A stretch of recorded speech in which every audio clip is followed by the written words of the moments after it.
नमस्कार, मेरा नाम सीमा है। मैं Maa Sharda Vidyapeeth school managed by Noble Foundation branch Gaspura की अध्यापिका हूँ। नोबल फाउंडेशन एक ऐसी संस्था है जिसका लक्ष्य आर्थिक तौर पर कमजोर वर्ग के बच्चों को शिक्षित करना है और नोबल फाउंडेशन के कुल 36 स्कूल चलाए जा रहे हैं जहाँ पर 5100 के करीब विद्यार्थी शिक्षा प्राप्त कर रहे हैं। बच्चों, जैसे कि आप सब जानते हैं कि अब लॉकडाउन की प्रक्रिया शुरू हो चुकी है, तो आप मास्क जरूर लगाएं, अपने हाथों को बार बार धोते रहें और आपस में दूरी बनाए रखें। बच्चों, योगाभ्यास करने से हमें रोगों से लड़ने की शक्ति मिलती है। इसीलिए एनडीटीवी इंडिया पर सुबह 7:57 से लेकर 8:30 बजे तक बाबा रामदेव जी द्वारा योगाभ्यास करवाया जाता है।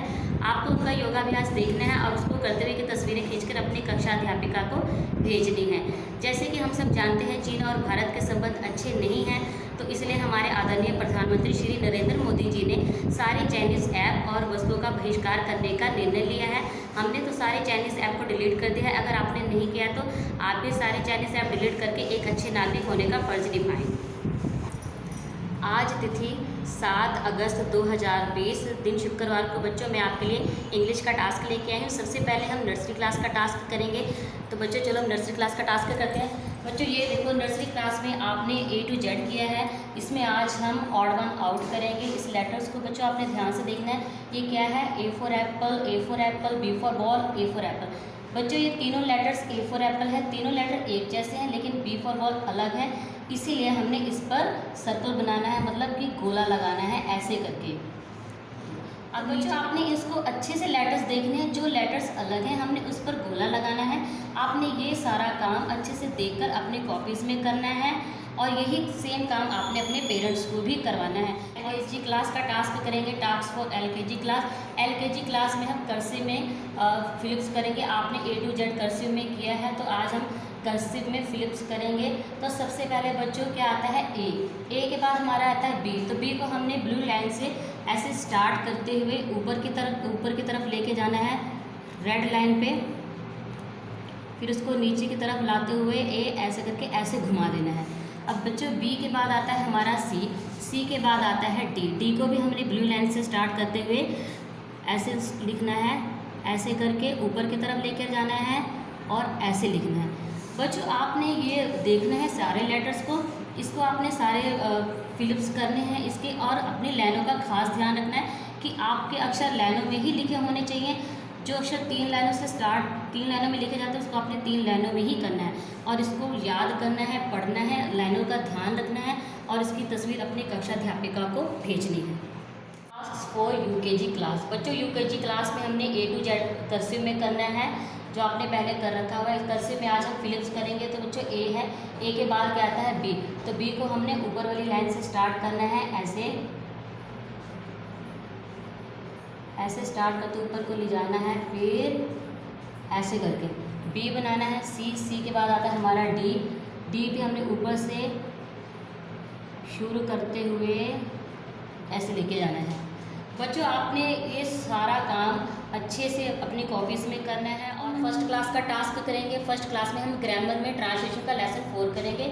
Use of his, her, my, our, your, their. पहले इसके हम नियम पढ़ेंगे। हिज का प्रयोग किसी पुरुष की वस्तु के लिए करते हैं, हर का प्रयोग किसी स्त्री की वस्तु के लिए करते हैं, माय का प्रयोग मेरा, मेरी, अपनी वस्तु के लिए करते हैं, अवर का प्रयोग हमारा, हमारी वस्तु के लिए करते हैं, योर का प्रयोग तुम्हारा, तुम्हारी वस्तु के लिए करते हैं, देयर का प्रयोग उनका या एक से अधिक पुरुषों की वस्तुओं के लिए करते हैं।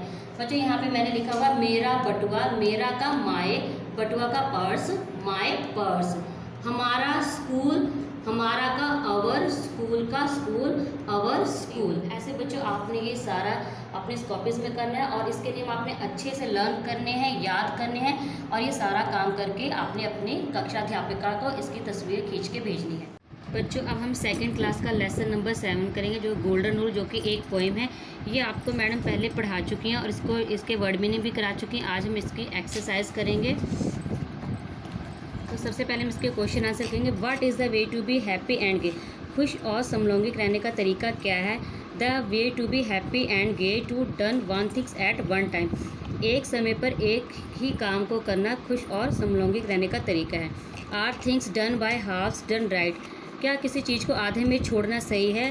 The things done by halves are not right? नहीं, किसी भी चीज़ को आधे में छोड़ना सही नहीं है। Can you work and play at the same time? No we can not work and play at the same time. क्या एक ही समय में आप काम और खेल दोनों कर सकते हो? नहीं, हम एक ही समय में काम और खेल दोनों नहीं कर सकते। What is the golden rule? स्वर्ण सिद्धांत क्या है? One things eight A time and that done well is the golden rule. एक समय पर एक ही काम करना और उसे ख़त्म करना ही सुनहरे सिद्धांत हैं। Write the plural of the following word. बच्चों, प्लूरल होते हैं जो एक से ज़्यादा होते हैं। जैसे हम हिंदी में एक वचन और बहुवचन करते हैं, वैसे ही इंग्लिश में हम इसको करते हैं सिंगुलर और प्लूरल। जैसे हाफ है, ये आधा हो गया, जब वो ज़्यादा होते हैं तो हाफ्स हो जाते हैं। जैसे हाफ आधा, हाफ्स आधे। थिंग्स चीज़, थिंग्स चीज़ें। रूल नियम, रूल्स नियमों। चाइल्ड बच्चा, चिल्ड्रन बच्चे। Match the opposite word. Happy का सैड, हैप्पी खुश, सैड उदास। हाफ आधा, फुल पूरा। राइट का सही, रॉन्ग गलत। सम का कुछ, मैनी का ज़्यादा। बच्चों, ये सब काम आपने अपनी कॉपीज़ में करना है। और task for 3rd class English lesson number 7 the false king. बच्चों, ये लेसन आपको मैडम ने पहले पढ़ाया, इसके वर्ड मीनिंग भी कराएं। आज हम इसकी एक्सरसाइज करेंगे। सबसे पहले इसके क्वेश्चन आंसर करेंगे। Why was the jackal roaming here and there? The jackal was roaming here and there in searching of food. सियार यहाँ वहाँ क्यों घूम रहा था? सियार यहाँ वहाँ भोजन की खोज में घूम रहा था। Why was the jackal frightened? सियार क्यों डरा हुआ था? The jackal was frightened because all the dog started barking. सियार इसलिए डरा हुआ था क्योंकि सभी कुत्ते ने एक साथ भौंकना शुरू कर दिया था। Where did the jackal enter? सियार ने कहाँ प्रवेश किया था? The jackal enter in dyer's house. सियार ने एक रंग वाले के घर में प्रवेश किया था। How did the other jackal make him howl? All the jackal began to howl together. दूसरे सियार उस पर कैसे चीखे? दूसरे सियार उस पर एक साथ चीखे थे। वो tore the jackal into the pieces.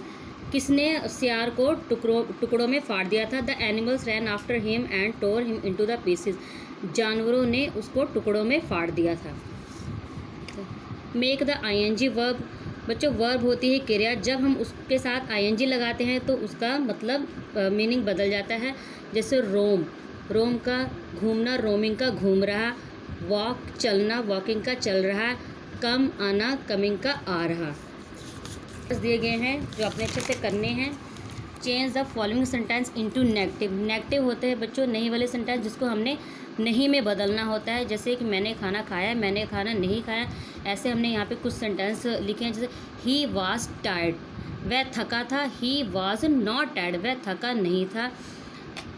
The animal were afraid of him, जानवर उससे डरे थे। The animals were not afraid of him, जानवर उससे डरे नहीं थे। ये सब बच्चों आपने अच्छे से लर्न करना है और अपनी कॉपी में लिखना है। क्लास 4th क्लास में इंग्लिश का lesson 7 the crane and the crab. ये लेसन आपको पहले मैडम पढ़ा चुके हैं और उसके वर्ड मीनिंग भी करा चुके हैं। आज हम इसकी बैक एक्सरसाइज करेंगे।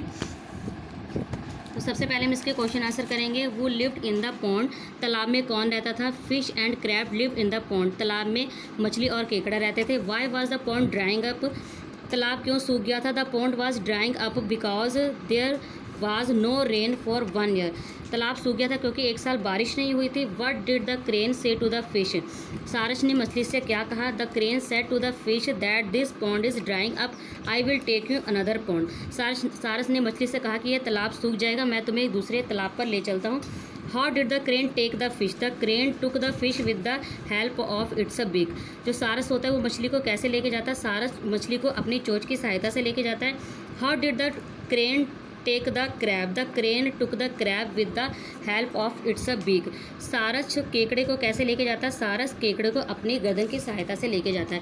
What happened in the end, अंत में क्या होता है? In the end the crab killed the crane, अंत में केकड़ा सारस को मार देता है। मैच द ऑपोजिट, ऑपोजिट होते हैं जो उल्टे शब्द होते हैं वो लार्ज का स्मॉल, लार्ज बड़ा, स्मॉल छोटा, हॉट गर्म, कोल्ड ठंडा, ड्राई गीला, वेट सूखा, क्लेवर चतुर, फुलिश मूर्ख, फुल भरा, एम्प्टी खाली, एग्री सहमत, डिसएग्री असहमत। Read the following sentence. बच्चों यहाँ पे वर्ड दिया गया हमें रोज़, रोज़ के यहाँ पे 2 अलग अलग मतलब बताए गए हैं। जैसे the crane rose from the ground and flew away, जो सारस होता है वो ज़मीन से उठा और उड़ गया। एक रोज़ होता है उठा, the rose is a beautiful flower, एक रोज़ है गुलाब, मतलब गुलाब का फूल बहुत सुंदर है। ऐसे और भी वर्ड दिए गए हैं सेंटेंस जिसके हमने बनाने। वाटर, अमन ड्रिंक्स वाटर, वाटर का पानी, अमन पानी पीता है। Water, water is a precious, पानी कीमती है। एक में अमन पानी पी रहा है, दूसरे में पानी की कीमत बताई गई। ऐसे यहाँ पे वर्ड दिए गए। और जैसे लेफ़्ट का होता है छोड़ दिया, एक लेफ़्ट होता है बायां। शो का होता है दिखाना, एक शो होता है बच्चों नाटक। ट्रंक होता है एक हाथी की सूंड और एक ट्रंक होती है पेड़ का तना। ऐसे join the following sentence using and. बच्चों यहाँ पे 2 सेंटेंस दिए गए हैं, इसको हमने एंड लगा के मतलब और लगा के इसको हमने एक सेंटेंस बनाना है। जैसे many fish lived in a pond, the crab lived in a pond, मतलब many fish and a crab lived in a pond, बहुत सारी मछली और एक केकड़ा तालाब में रहते थे। ऐसे ही और भी हैं, जैसे ये वर्ड है painting is a hobby, dancing is a hobby. ये सेंटेंस है painting and dancing is a hobby, चित्रकारी और नाच एक शौक है। यहाँ पे है find as many words as you can in this fish. यहाँ पर एक फ़िश बनी हुई है, मछली बनी है, वहाँ पे अल्फ़ाबेट्स लिखे हैं, आपको इनको वर्ड बनाने हैं। जैसे पहले हमारा है एडवांटेज मतलब लाभदायक, फिर हमारा है सॉरी माफ़ी, कंडीशन स्थिति, क्रेन सारस, ब्रांच शाखा, क्रैब केकड़ा, फिश मछली। और यहाँ पे बच्चों ये कुछ पिक्चर्स लगी हैं जो कि वाटर एनिमल्स है, आपको इनको देखना है और इनके नाम लिखने हैं। इसको इस आपने याद करने हैं और अपनी कॉपी में ये सारा काम आपने सुंदर सुंदर लिखना है। और task for 5th class. 5th class में बच्चों हम इंग्लिश का लेसन नंबर 6 करेंगे, बैंक और नीड। बच्चों ये चैप्टर हम पहले पढ़ चुके हैं और इसके वर्ड मीनिंग भी आपने कर ली हैं। आज हम इसकी बैक एक्सरसाइज करेंगे। सबसे पहले हम क्वेश्चन आंसर करेंगे। What is a bank? A bank is a safe place where we can save our money. Bank क्या है? बैंक एक ऐसी जगह है जहाँ पर हमारे पैसे सुरक्षित रहते हैं। How can we withdraw money on a holiday? छुट्टी वाले दिन हम अपने पैसे कैसे निकालते हैं? On a holiday we can withdraw our money by using ATM। ATM card के जरिए हम छुट्टी वाले दिन अपने पैसे निकाल सकते हैं। What is a ATM card? ATM card क्या है? ATM card is a card which is use to withdraw money at any time. ATM card के ऐसा कार्ड है जिससे हम किसी भी समय अपने पैसे निकाल सकते हैं। Which things can be kept in the locker? Locker में कौन सी चीज़ें रखी जाती हैं? The valuable things can be kept in the locker. Locker में कीमती चीज़ें रखी जाती हैं। What is needed to open an account? An identity card proof like Aadhaar card and और latest photograph are needed to open an account. Account खोलने के लिए हम किन चीज़ों की ज़रूरत होती है? अकाउंट खोलने के लिए हमें अपने पहचान पत्र, आधार कार्ड और फ़ोटोज़ की ज़रूरत पड़ती है। अब हम करेंगे filling the blanks. A bank is a safe place to deposit our money. The extra money paid by bank on deposit is called interest. Passbook is issued by the bank. Aman's father has paid the electricity bill by using net banking facility. Bank lends money to be needed people. We can do purchasing by using credit. True false? Bank keeps our money से bank में हमारे पैसे सुरक्षित रहते हैं। True सही। ATM card can not be use on a holiday. False. ATM card छुट्टी के दिन भी चलता है। We can use cheque for making payment. पैसे के लिए हम चेक का प्रयोग करते हैं। सही। True. Passbook keeps 1 records of transaction. Passbook में लेन देन का रिकॉर्ड रखा जाता है। ट्रू सही। We can not take personal locker in a bank. False. Bank में हम अपने पर्सनल लॉकर भी रख सकते हैं। वो सेट द फॉलोइंग। ये किसने कहे? I am very busy today father. पिताजी ने। Today is the last day. Mother. आज आखिरी तारीख है। Mother. Oh what is a net banking facility? Aman. Net banking facility क्या है? Aman. How can we withdraw money? हम पैसे कैसे निकालते हैं? अमन। बच्चों इस पिक्चर को ध्यान से देखो। देखो ये क्या है? ये है हमारा कैमरा। और ये क्या है? CPU। ये है हमारा माउस। ये क्या है बच्चों? कीबोर्ड। ये क्या है? मॉनिटर।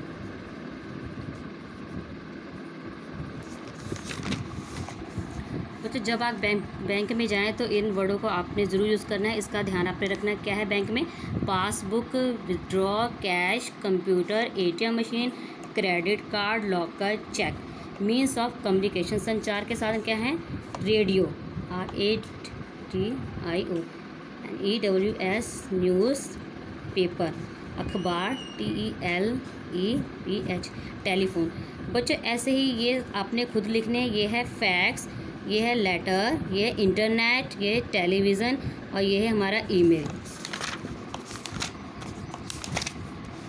बच्चों यहाँ पे कुछ वर्ड दिए गए हैं, आपने इन वर्डों को यूज़ करके माय स्कूल पर एक छोटा सा पैराग्राफ लिखना है, जैसे student, teacher, rooms, office, library, kitchen shed, playground. बच्चों आज हमने जितने भी क्लासेस के लेसनों की बैक एक्सरसाइज की है उसकी फ़ोटो आपको भेज दी जाएगी, उसको आपने। अंत में मैं IRS chief commissioner income tax of Ludhiana Shri Vinay Kumar Jha sir ji का धन्यवाद करना चाहती हूँ, जो हमेशा नोबल फाउंडेशन के अध्यापिकाओं और बच्चों को प्रोत्साहित करते रहते हैं, और साथ ही हमारे नोबल फाउंडेशन के फाउंडर और उन सभी दानी सज्जनों का जिन्होंने नोबल फाउंडेशन की तरक्की में अपना योगदान दिया है। मैं सभी का धन्यवाद करती हूँ। जय हिंद, जय भारत।